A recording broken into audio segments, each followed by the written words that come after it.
दोस्तों,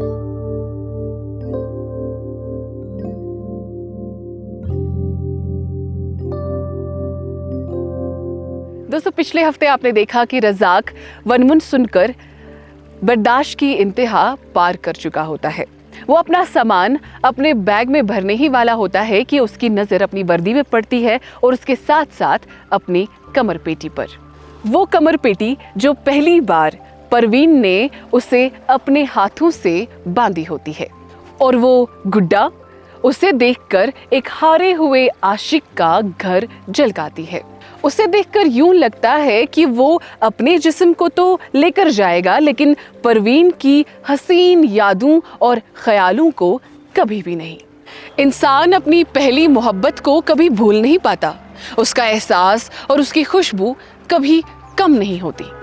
जिस्म दूर ले जाए तो क्या, प्यार रूहों का सिलसिला होता है। वो साथ ना भी हो पर हर पल दिल के पास होता है।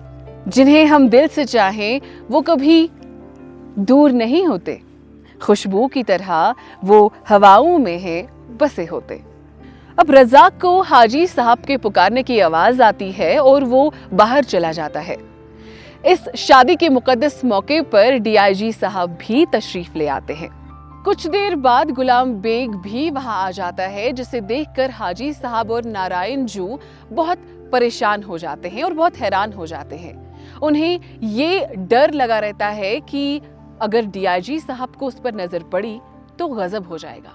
अब कादिर गुलाम बेग से मिलता है और उसे भीड़ से कुछ दूर लेकर जाता है। नूर और गुलाम मोहम्मद भी गुलाम बेग का यूं शादी में बिन बुलाए आना, इस मंजर को देखकर वो परेशान से हो जाते हैं। अब जनाब, कादिर फुसफुसाहट में बेग से शादी की झंझट के निपटते ही किसी काम को करने का वादा करता है।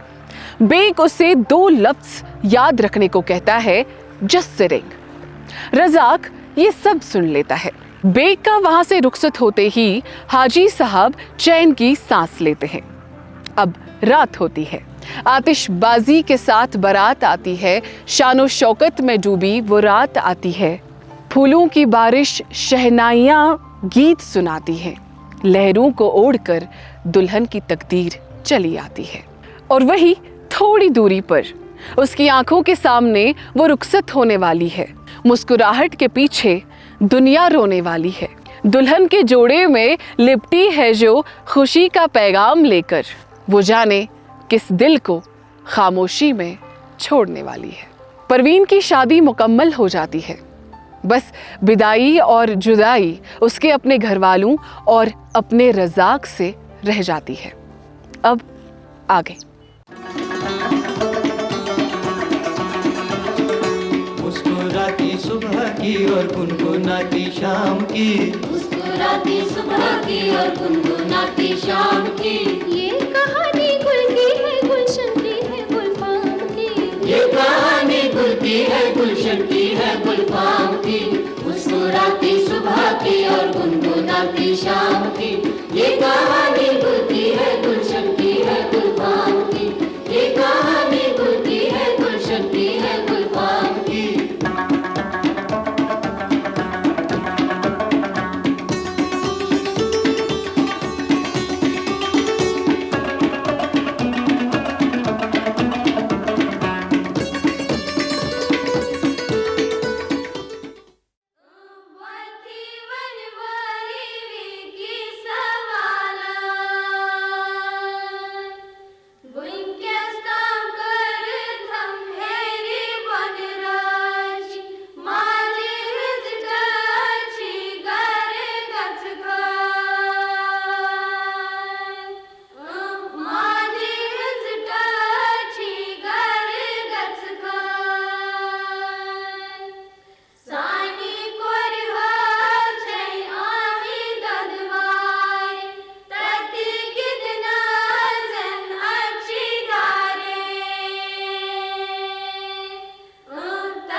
ला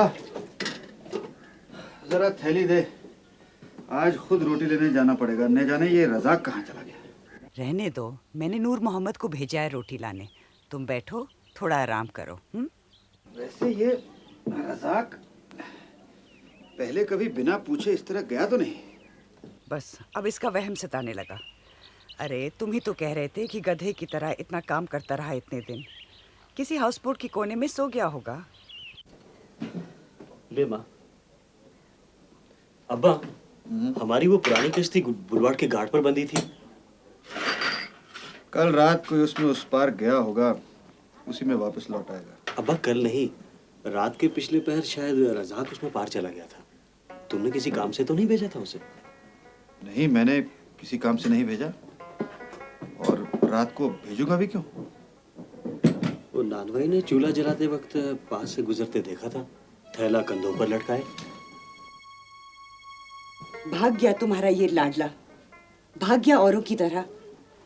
ये सब ऐसे ही होते हैं, खिलाओ पिलाओ लाड प्यार दो, और ये नाशुक्र ऐसी तरह बिना कहे चल पड़ते हैं। अब्बा वो रात को भागा है, जरूर कुछ न कुछ नुकसान करके चला गया होगा। पता नहीं किस किस चीज पर हाथ साफ किया होगा कमबख्त ने। नहीं, रज़ाक ऐसा नहीं कर सकता। कुछ हुआ है, जरूर कुछ हुआ है। रज़ाक एक अलग किस्म का लड़का है। मौका मिलने पर बेचारा अपनी छुटी हुई पढ़ाई में लग जाया करता है। ऐसा लड़का कभी चोरी नहीं करेगा। अब्बा उठो, सामान चेक करेंगे, कम से कम पुलिस में इतला दें। लेकिन उसके घर का पता भी नहीं मालूम। ठीक कहता है नूर मोहम्मद। अल्लाह, सब्र बर्दाश्त कब आएगी तुम लोगों में? अभी तक मेहमान घर में मौजूद हैं। बेटी को रुखसत किए सिर्फ 6 घंटे हुए हैं, और तुम लोग चाहते हो कि मैं थाने में जाकर रपट लिखवाऊं? अब्बा जमाना बहुत खराब है, किसी पर भरोसा नहीं कर सकते। कम से कम तलाश तो करनी ही पड़ेगी। अरे 6 महीने की तनख्वाह उसकी मेरे पास है, वो कहीं नहीं जाएगा। ये मामला तुम मुझे निपटाने दो। हाँ, और खबरदार अगर इसके बारे में किसी को बताया, खास तौर पर कादिर को। तुम्हारे अब्बा ठीक कहते हैं, थोड़ी देर रुक जाओ। दोपहर को मेहमान चले जाएंगे, फिर मशवरा करते हैं। ठीक है। जाओ जूनी और जेब को बुलाओ, सबको चाय पिलाओ। उठो। समझ में नहीं आ रहा।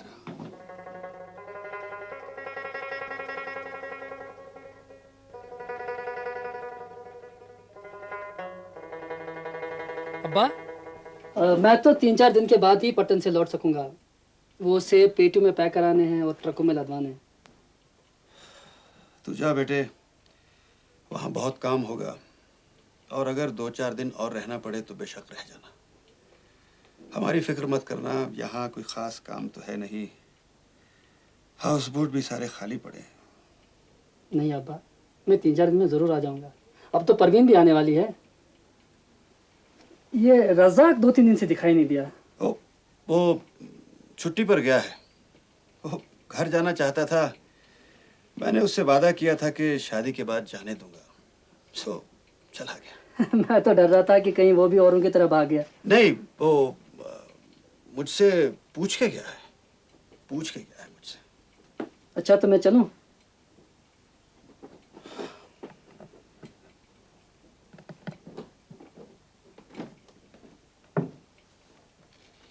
तुम झूठ पर झूठ बोलते जाओ, मगर तुम्हें असलियत का कुछ पता नहीं।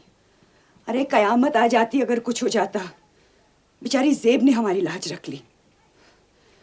अच्छा हुआ मुआ चला गया। मुझे भी कुछ शक हो रहा था परवीन के तेवर देखकर। मैं समझती थी घर छोड़ के जा रही है, इसीलिए खुश नहीं। अरे मुझे क्या मालूम था दोनों एक दूसरे को चाहते थे और इस शादी से परेशान थे। शक था तो मुझे पहले क्यों नहीं कहा?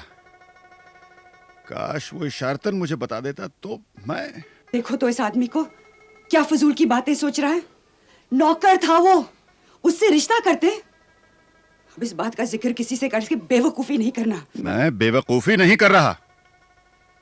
अरे शरीफ घराने का लड़का था, पढ़ लिख कर हमारे लायक हो जाता। मैं अपने कपड़े फाड़ने को आ जाऊंगी। कभी कभी मालूम नहीं तुम क्यों अजीब अजीब ख्वाब देखने लगते हो। ओफो, उसका तो एक और भी कर्ज था मुझ पर। 6 महीने की तनख्वाह। पिछले पीर उसे देने लगा तो उसने कहा, अब्बा बहुत खर्चा हो रहा है, अब मत दो, बाद में दे देना।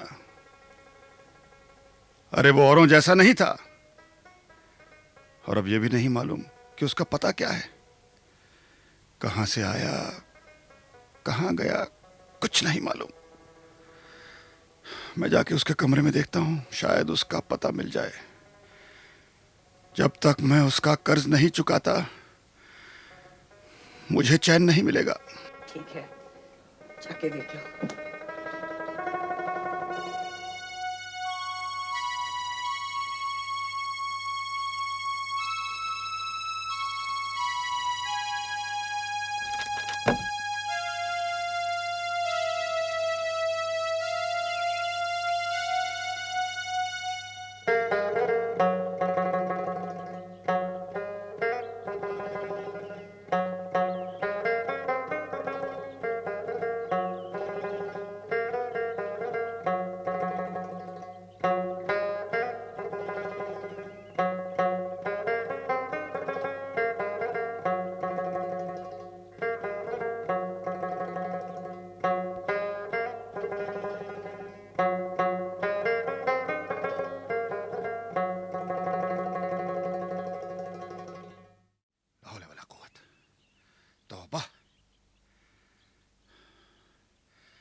इस वक्त तक चुप बैठी रही और अब आसमान सर पे उठा लिया। 3 दिन से तेरा मियां घर से गायब है और तूने इस बूढ़े खूसर से जिक्र तक नहीं किया। क्या मैं इतना गए गुजरा हूं? ये न कहो अब्बा, ये न कहो। घर की इज्जत के लिए आज तक मैं सब कुछ अकेली सहती रही। मालूम है, मालूम है। तुम्हारी चुप्पी ने उसकी जिंदगी तबाह कर दी है। अब तुम नाहक इस गरीब पर बिगड़ रहे हो। यहाँ हाथ पर हाथ धरे बैठने से क्या होगा? जाओ ढूंढो उसे। जाएगा कहाँ? होगा यहीं कहीं किसी दोस्त के पास। मुझे पूरा यकीन है कि वो गुलबेग के यहाँ होगा, नहीं तो गुलबेग शादी के दिन यहाँ बिना बुलाए कैसे आता? कुछ खुसर पुसर तो कर रहे थे उस दिन दोनों। वहीं होगा उसके अड्डे पर। तो जाकर देखाओ ना, ये क्या तरीका है? 3-3, 4-4 दिन घर से गायब रहे और किसी को पता ना चले। अब तो रोज देर सवेर घर ही लौटता था। मैंने समझा सुधर गया, लेकिन तुम बेफिक्र रहो। तुमने उसका भांडा फोड़ दिया, अब उसे जूते मार मार कर सीधा करना खालिक का काम है।